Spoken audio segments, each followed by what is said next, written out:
this mic. You want to go with the minutes? What? You want to start with the minutes? Good afternoon, and welcome to the Public Works meeting for Monday, November 15th.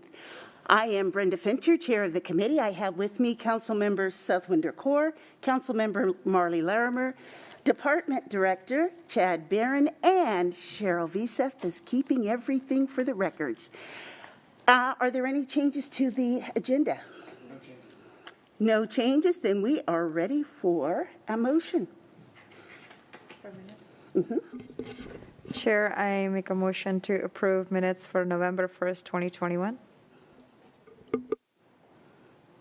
Second. It has been moved and seconded to approve the minutes for the November 1st meeting. All in favor? Aye. Motion carries. The minutes have been approved, and we are moving on to business. We have Tom Cunningham, who's going to come up and talk to us about water treatment chemical supply. Thank you, Madam Chair, members of the committee. My name's Tom Cunningham. I'm the water quality technician for the city's water department, and I oversee the treatment and quality of the city's drinking water. In October of each year, we request bids to supply water treatment chemicals for the upcoming year. Today, I'm here with a contract between the city and JCI Jones Chemical for the supply of sodium hydroxide and chlorine gas for 2022. Sodium hydroxide is used in the water treatment process to raise the pH of the water. This reduces the corrosiveness on pipes and equipment in the distribution system, as well as our customers' plumbing and fixtures. And chlorine gas is used in our treatment process to kill viruses and pathogens. It also provides a level of protection to the water supply while it's in our distribution system. Unfortunately, overall costs for water treatment chemicals for the upcoming year have risen about 47% over 2021. A pandemic, impacts to manufacturing from natural disasters and shortages of raw material have all contributed to this increase. But even with price increase, the water budget line item for chemical supply is sufficient to cover the cost. And with that, I have a motion to approve our contract with JCI Jones Chemical. I can answer any questions you may have, and I thank you for your time. Thank you very much for that report. Now, I know we're pretty lucky here in Camden. I thank you and your crew for keeping our water safe. We hear about problems not only in Flint, but we know that there are problems in other portions of the world or of the country, yes, where people are having to drink bottled water and bathe in bottled water also. We have some great supplies of water here. Yes. Are there any comments or questions from? No, but I need a motion sheet. Take this when I have my computer. No questions. In that case, there are no questions. We are ready for a motion. Chair, I move to authorize the mayor to sign the 2022 water treatment chemical supply agreement with JCI Jones Chemical Inc. for 25% sodium hydroxide and gas chlorine in the amount not to exceed $149,780, subject to final terms and conditions acceptable to the city attorney and public works director. Second. It has been moved and seconded to approve this and send this on to the council so that we will be able to have the hydroxide and gas chlorine, sodium hydroxide and gas chlorine for our water supply. Help keep that safe. All in favor? Aye. It has passed, and so there will be this motion on the agenda for approval at the next council meeting. Thank you very much. Okay, and then next up we have Drew Holcomb, and Drew's going to talk to us about the East Valley Highway Repair ILA. Hello, council members. My name is Drew Holcomb from Public Works Design, and I'm here to talk to you about the East Valley Highway Slump Repair King County Reimbursement Agreement. A number of years ago, there's a King County Sewer Metro pipe, which runs underneath the curb lane there in East Valley Highway. And that pipe was leaking. It was infiltrating soil at a pretty high rate, and that caused the ground to slump there. You can see there's ponding in the picture, and it slopes pretty aggressively down. So in some spots, the ground level dropped a foot to a foot and a half. So this project will raise that up to the original design grade and repair this. King County completed a number of repairs on that pipe, including slip lining the pipe in 2018. And we've been monitoring it to make sure that the settlement has stopped, and we believe it has stopped. So now is a good time to complete this work. As part of this project, we will repair the reconstructed area and bring everything up to what it was originally designed to do. We plan to complete this work in early 2022 as soon as we can sign this agreement with King County. This agreement will pay for the construction costs to complete this work. We've been working with the property owners there. You can see this impacts both Tacoma Screw and Les Schwab, their driveways there. So we've been in contact with both property owners and working with them, and we'll be coordinating the partial closures of their driveway and this work with them. So I'm happy to answer any questions you may have. Also an impact to every vehicle that drove through that lane. So, It's a pretty big bump when Yes. you're driving through it, yeah. yes, it is. Anything from either of my two comrades here? No? In that case, we are again ready for a motion. Chair, I move to authorize the mayor to sign a settlement agreement with King County to reimburse the city for repairs of the street settlement area on 84th Avenue South for an amount not to exceed $800,000, subject to final terms and conditions acceptable to the city attorney and public works director. Second. It has been moved and seconded to authorize the mayor to sign the settlement agreement with King County so that we can get that repair done over on 84th or East Valley Highway. All in favor? Aye. It has been passed, and this will be moved on to the full council. Thank you very much. So we will be seeing that smoothed out highway pretty soon over there on 84th. So Yes, thank you. hold on. Okay, next we have Tony Donati, who's going to talk to us about the Department of Ecology, Solid Waste Management, Local Solid Waste Financial Assistance. Yes, hi. Thank you, Council Chair, Council members. Really appreciate this opportunity this afternoon to speak with you. My name is Tony Donati. I'm the Conservation Coordinator here in the Public Works Department. And today I'm going to talk to you about accepting a grant from the Department of Ecology. It's the Local Solid Waste Financial Assistance Agreement, also known as LSWIFA. This is a 2-year matching grant that runs mid-year from 2021 to 2023. The city will receive $181,010 from the Department of Ecology on a cost basis as tasks are completed. The required match comes from 2 other King County grants that I manage, as well as a drainage utility fund. Staff time for all the projects we're going to be doing are 100% grant and utility funded. So what are we going to be doing? One thing that's really great about this grant is it's about 4 times as large as the same grant that we received 2 years ago. Nice. So we're getting a lot more money, which we're really excited about. So this grant is going to fund 3 major projects for us coming up. The first one is one we all know and love. It's our residential recycling events. These are the events that the public can come and recycle those hard to dispose of items that are not accepted at the curb. Items such as appliances, big bulky scrap metal items, styrofoam, textiles, tires, etc. There's no reason for these to be dumped illegally around the community or stored in the house, because we are going to have these events every spring, summer, and fall. 3 per year, and it's free. These are free events. In addition to the 3 large events, we're going to bring back next year the 8 mini recycling events. We were very successful this year in 2021. We're going to bring those back. And these are really nice because we really focus on specific items.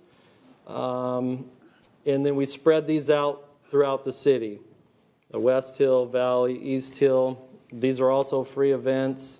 Traditionally, this year we held them on a Friday, so those that work on Saturdays can attend. These also, again, we focus on specific items. So all these are going to be funded by this grant and the others. The second thing we're going to work on is multifamily outreach and education, specifically to senior living facilities. And the main goal here is we're going to really focus on contamination reduction. What we want in the recycling stream. So we have I'm working with a consultant who's going out and we've targeted specific properties that we're going out and they're working with them to speak with the property manager, the staff, and the residents to talk about what's recyclable, what isn't. And the big goal is to get that contamination reduction under 10%. So they're going to be working with them to do that. Another thing they're going to talk to them about is a lot of these senior living facilities have a central kitchen and where the residents eat. And so if they don't have a food waste container there, this is a really great opportunity to work with them, invite them like, hey, to talk about they can get a green cart there and put all that food waste into the green cart, reduce their garbage size, and save the company a lot of money that way by retrofitting the garbage. So those are 2 real, that's the second big project we're working on. Also, Republic Services is working with the consultant directly to go visit these properties as well. The final project that we're working on, and we're really excited about this because it's new in this grant, and we're using this extra money to put towards homeless encampment cleanups. Again, this is a brand new thing the grant has allowed us to allocate money towards. With the acceptance of this grant, we will go out and hire a on-call garbage cleanup contractor. We all know that these camps are popping up. We want to identify them and clean them up as soon as possible. So with this new contract, we can work with them. Like I said, we can identify the spot, get them out on the site, get a bid, accept the bid, and then have them move real quick to get it cleaned up so the environment and everyone can feel better about that. So those are the 3 major projects that we have. And with that, I will take on any questions. Thank you. Thank you for that report. So with all of these recycling opportunities, aside from having recycle, everybody should have that at their home already, there really is no reason that we should have the illegal dumping. So people remember that you can put it out at your curb. If you can't put it out at your curb, we have these events set up throughout the year. They've now started them on Friday, which this year was quite popular. So you have a variance in days, but it helps keep our city clean. It helps make the city look better. And it's your garbage. Take care of it. So please, please do not dump. Use our recycling events. And if it's garbage, make sure it hits the trash. Any comments from the 2 of you?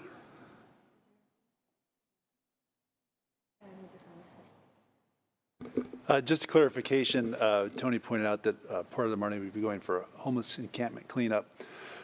Tony's been working and Bill Thomas spent a lot of time working with folks from other departments, principally the police department, where when we do have a homeless encampment cleanup in an area, we could consider a drainage course or a drainage fund owned property.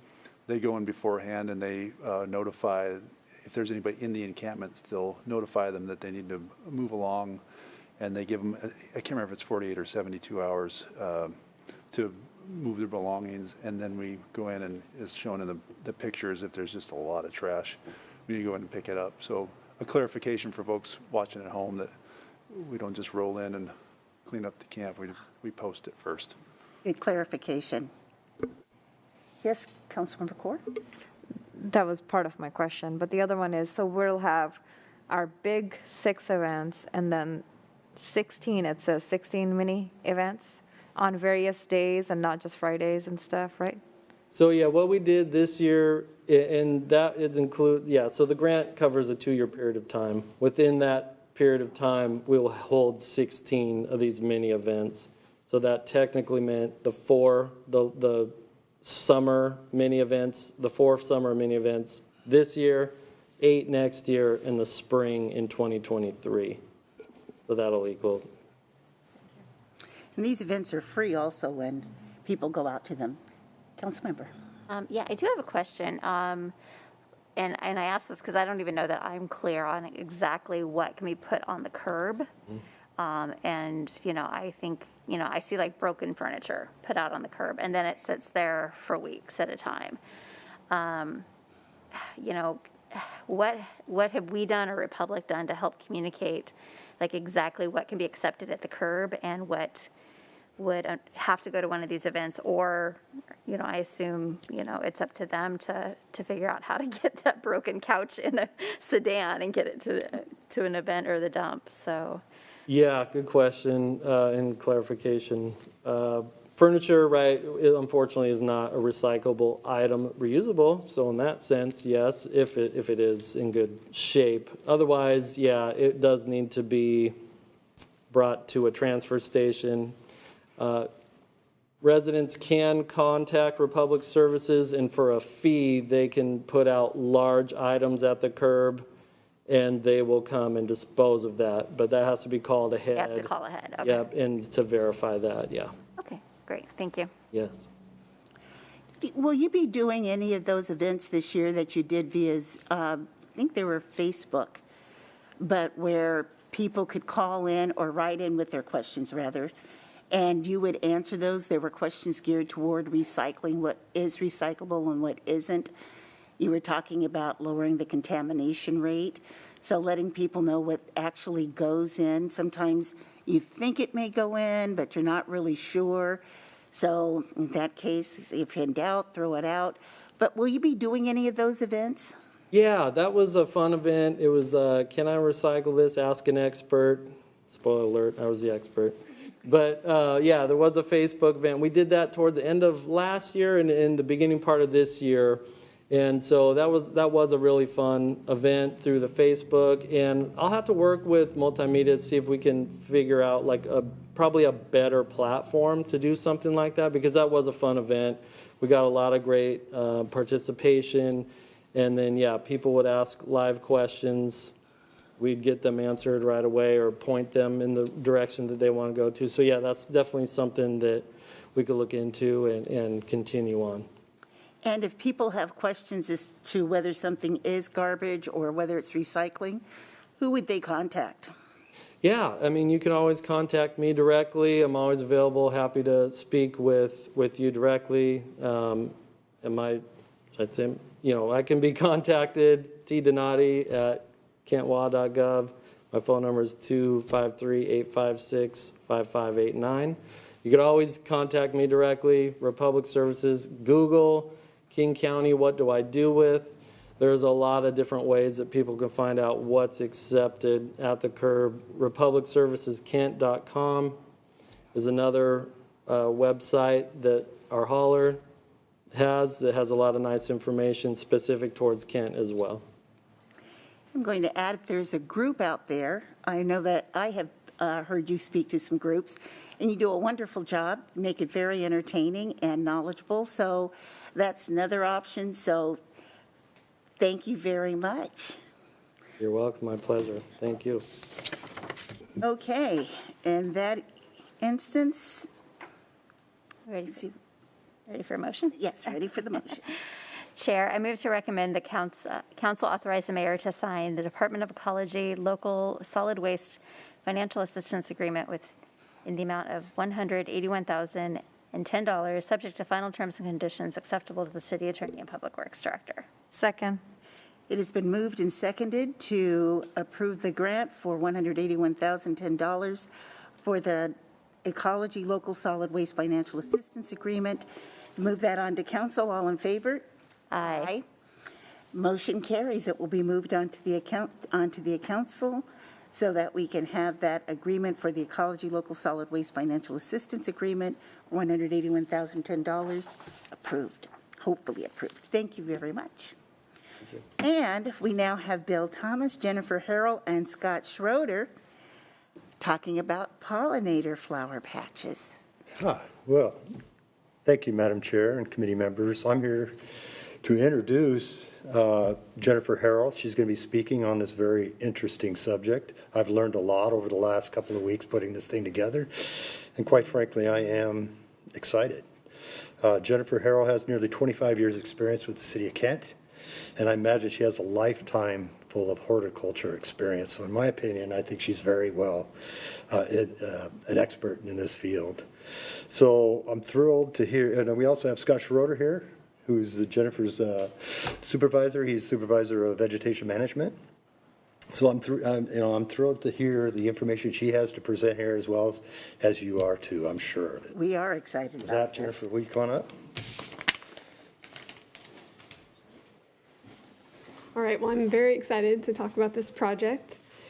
As you probably know, pollinators all over the place are in decline, and a lot of that is due to lack of habitat.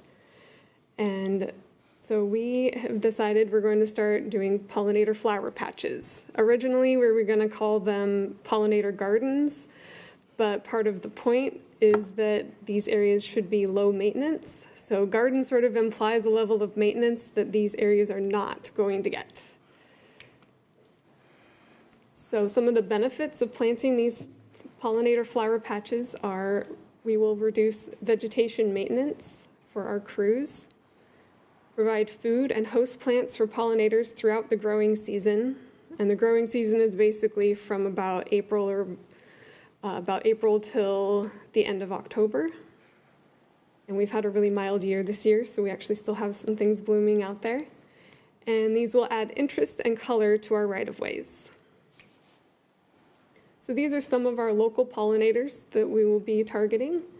We have hummingbirds, butterflies, bumblebees, and other bees, as well as beetles and moths and flies. That's a little mason bee in the corner.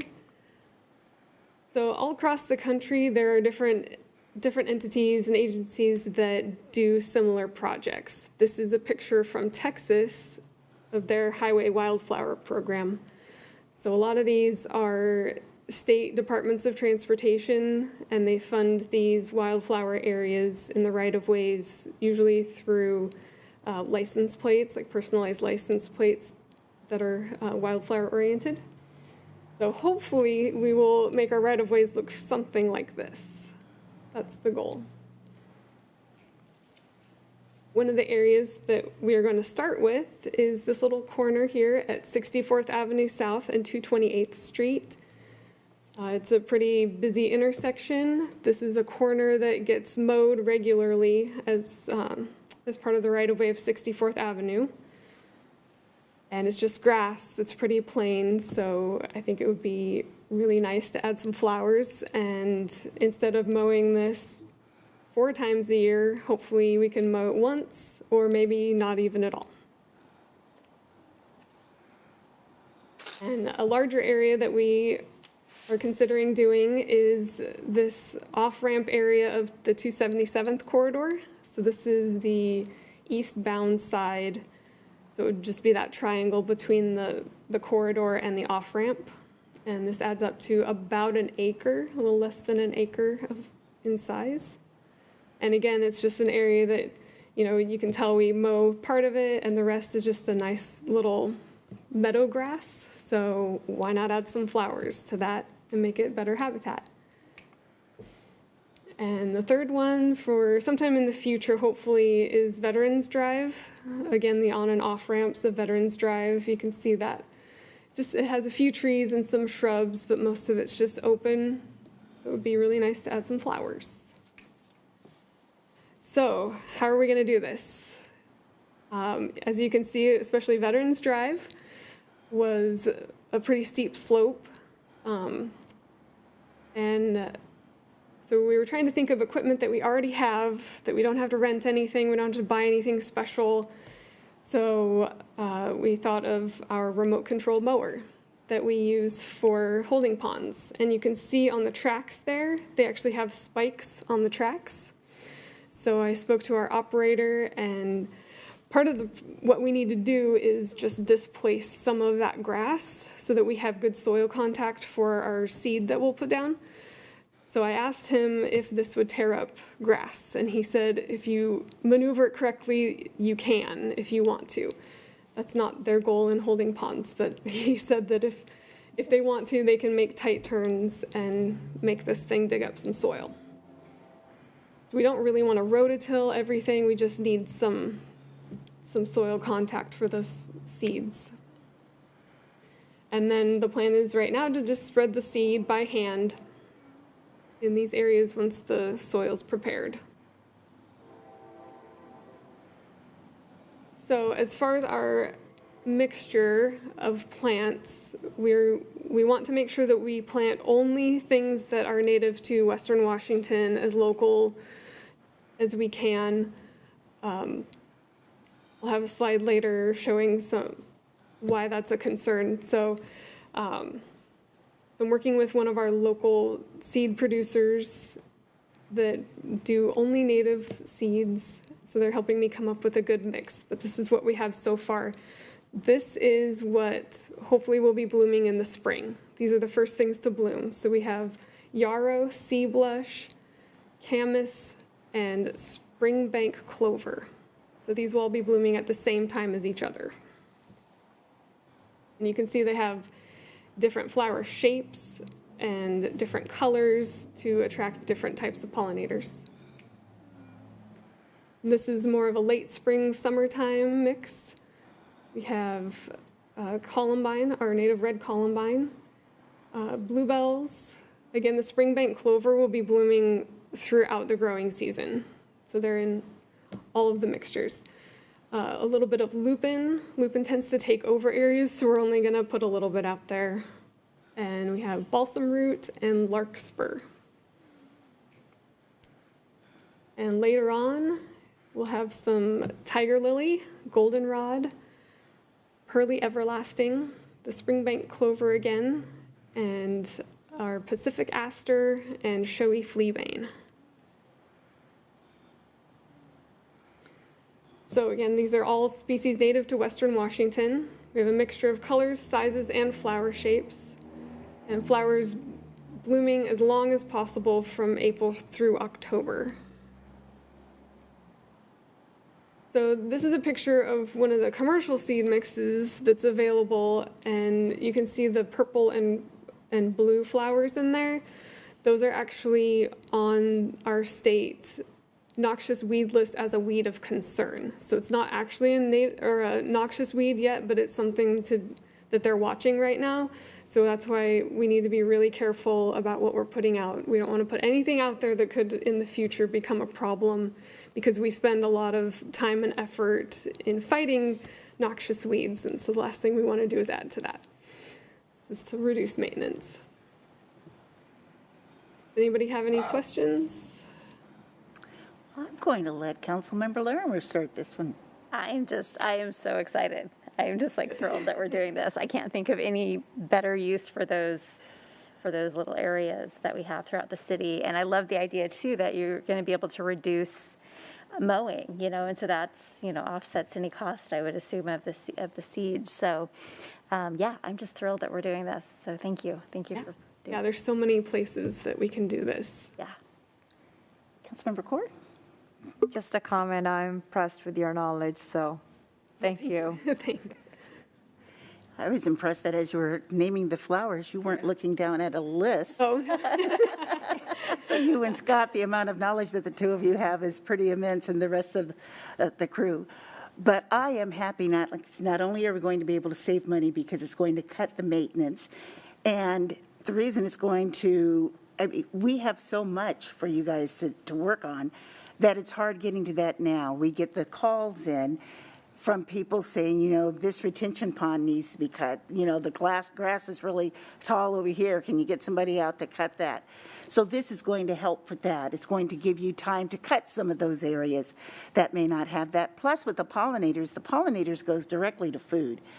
And so we need all of those bees, the butterflies, we need all of those to be able to continue our food supply. I garden, as some of you know, up the hill at Paradise Parking Lot Plots, and we have a pollinator garden there. It is able to get some care, but we've been doing things, bioswales and a number of things up there to help, because it's going to help retain the soil, for places that are just dirt. We have problems with flooding. It's just going to help in a number of ways, plus the beautification of the city. So I really appreciate that. So thank you very much. I like that we're targeting off-ramps and on-ramps too, because maybe people will be a little less inclined to throw things out windows and litter if they realize they're throwing it into a really nice flower pot. Yes. So. And again, the plants are being specifically targeted so that they are not going to be some of the plants that we are out trying to pick and pull with our volunteer events that you guys have to spend your days doing. So getting the native plants, thank you very much. And this is just so good. I'm so excited. Yeah, me too. Thank you very much. Anything else for the good of the order? I believe that, yes, that is the last thing. If nothing else for the good of the order, meeting is adjourned. Have a good night.